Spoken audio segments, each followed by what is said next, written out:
मेहनत के फल, व्यापारी और पुत्र। हिंदी कहानी।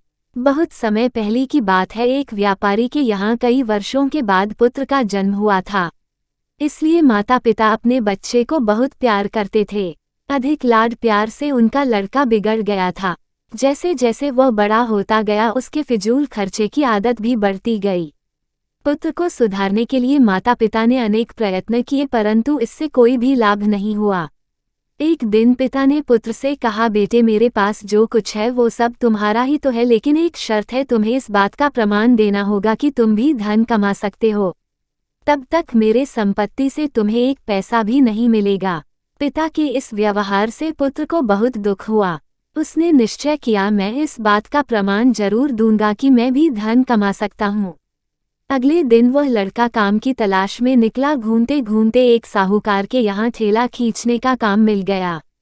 अनाज के बोरे ठेले में लादने और एक निश्चित जगह ले जाकर उन्हें उतारने का काम उसको करना था। दिन भर उसने कठिन मेहनत करी, तब कहीं जाकर उसे शाम को 1 रुपया मिला। घर जाकर उसने वो रुपया पिता को दे दिया। घर के पिछवाड़े में एक कुआं था। पिता ने पुत्र के सामने वो रुपया उस कुएं में डाल दिया। कुछ दिन तक यही क्रम चलता रहा। प्रतिदिन पुत्र मेहनत से कमाया हुआ पैसा पिता को देता और पिता पुत्र से कुछ भी ना कहकर उसके द्वारा कमाकर लाया गया रुपया कुएं में डाल देता था। एक दिन पुत्र क्रोधित हुआ और बोला, पड़ा पिताजी, मेहनत से कमाई हुई मेरी कमाई आप कुएं में इस तरह क्यों डाल देते हैं? पिता ने उसे समझाया, मैं जानता हूँ पुत्र कि तुम दिन भर बहुत मेहनत करते हो, तब जाकर 1 रुपया कमा पाते हो। तुम्हारी मेहनत की कमाई को जब मैं कुएं में फेंक देता हूँ तब तुम्हारा मन दुखी हो जाता है, ये भी मैं समझता हूँ।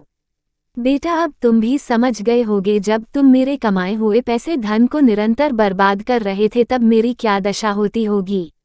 पुत्र को अपनी गलती का एहसास हुआ। उसने मन ही मन निश्चय कर लिया, अब मैं कभी भी धन को व्यर्थ खर्च नहीं करूँगा।